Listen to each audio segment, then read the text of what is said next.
শীতকালের সবথেকে সেরা একটি জলখাবার রেসিপি, একদম ঝামেলাহীনভাবে আর খুবই অল্প সময় চটজলদি বানিয়ে নেওয়া যায়। নমস্কার, ইউএসএম কিচেনে আপনাদের সকলকে স্বাগত। আমি সুচিত্রা, আর আজকের রেসিপি ধনেপাতার পরোটা। অল্প সময়ের অতি সুস্বাদু একটি রেসিপি। তাহলে ভিডিওটি স্কিপ না করে শেষ পর্যন্ত দেখতে থাকুন। আশা করছি রেসিপিটি আপনাদের ভালো লাগবে।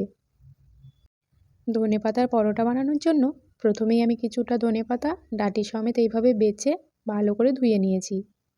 এবার একটা মিক্সিং জারে ধনেপাতাগুলো দিয়ে সেই সঙ্গে দুটো কাঁচা লঙ্কা আর সামান্য একটু জল দিয়ে একটা পেস্ট বানিয়ে নেব। তো আমার পেস্টটা বানানো হয়ে গেছে। এই যে দেখুন, একদম মিহি করে আমি বেটে নিয়েছি। আর আপনাদের কাছে মিক্সার গ্রাইন্ডার না থাকলে সেক্ষেত্রে শিলেও কিন্তু বেটে নিতে পারেন। এবার পরোটা বানানোর জন্য আমি নিয়ে নেব পরিমাণ মতো আটা। আপনারা যতগুলো পরোটা বানাতে চান সেই অনুযায়ী আটার পরিমাণটা নিয়ে নেবেন।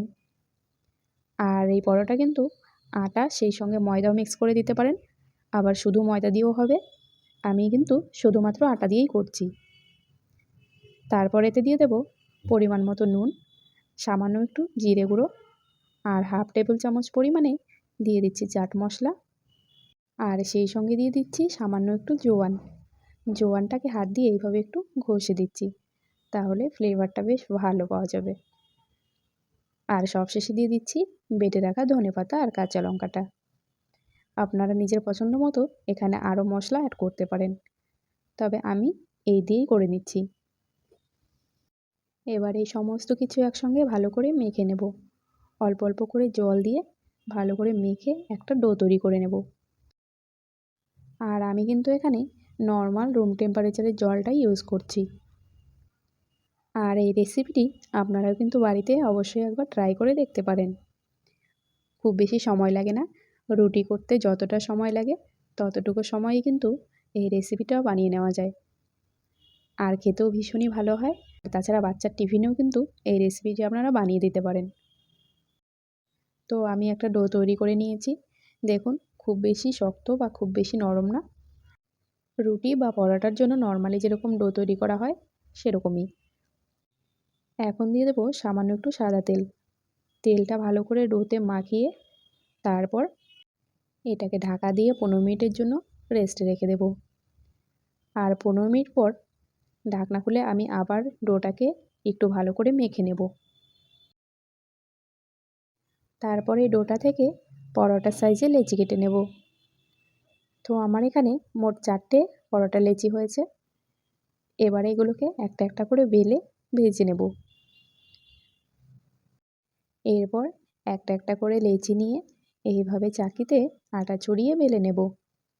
আমি রুটির মতো করে আটা দিয়ে বেলে নিচ্ছি। আর আমি গোল করেই পরোটাটা বানাবো। আপনারা কিন্তু তিনকোনা বা চৌকো করেও পরোটাটা বেলে নিতে পারেন। নিজের পছন্দ মতো শেপ দিয়ে বেলে নেবেন। তো দেখুন, আমার পরোটা বেলা হয়ে গেছে। এখন এটাকে ভেজে নেব। আর পরোটা ভাজার প্রসেসটাও আমি আপনাদেরকে দেখিয়ে দিচ্ছি। প্রথমে কড়াইতে একটা তাওয়া বসিয়ে দিয়েছি, আর তাওয়াটা ভালো করে গরম হয়ে গেলে আমি একটা পরোটা দিয়ে দিলাম। প্রথমেই কিন্তু আমি তাওয়াতে তেল দিইনি। পরোটাটা দেওয়ার পরে সাইড দিয়ে এইভাবে চামচ দিয়ে অল্প অল্প তেল ছড়িয়ে দিলাম। এইভাবে করে তেল দিলে তেলটা খুবই কম লাগে।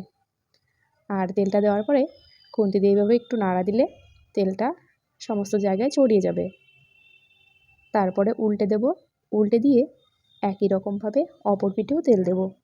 দেখুন, তেলটা দেওয়ার পরে খুন্তি দিয়ে এইভাবে একটু নাড়া দিয়ে নাড়াচাড়া করে নিলে তেলটা সমস্ত জায়গায় ছড়িয়ে যাবে, আর খুবই অল্প তেলে পরোটাটা ভাজা হয়ে যাবে। আর রেসিপিটি যদি আপনাদের ভালো লেগে থাকে তাহলে ভিডিওটিতে একটি লাইক করে দেবেন, শেয়ার করবেন, আর অতি অবশ্যই চ্যানেলটিকে সাবস্ক্রাইব করে রাখবেন পরবর্তী নতুন রেসিপির জন্য। তো এইভাবে করে চেপে চেপে পরোটাটাকে ভালো করে ভেজে নিতে হবে, যাতে কোনো জায়গায় কাঁচা না থাকে। এইভাবে হালকা একটু পোড়া পোড়া হবে, পরোটাটা খেতে খুব ভালো লাগবে। দেখুন, এই পরোটাটা আমার ভাজা হয়ে গেছে। আর এইভাবে করে আমি সমস্ত পরোটাগুলোই ভেজে নেব। বাকি পরোটাগুলো আমি একটা একটা করে বেলে এইভাবে করে ভেজে তুলে নেব। তাহলে ধনেপাতার পরোটা কিন্তু একদম রেডি। এখন দই কিংবা সসের সঙ্গে গরম গরম খেতে কিন্তু হেভি লাগবে। তো রেসিপিটি আপনাদের কেমন লাগলো কমেন্টে জানাতে ভুলবেন না। আর ভিডিওটি শেষ পর্যন্ত দেখার জন্য অসংখ্য ধন্যবাদ। দেখা হচ্ছে আরও একটি নতুন রেসিপি নিয়ে। সবাই ভালো থাকবেন, সুস্থ থাকবেন। টাটা।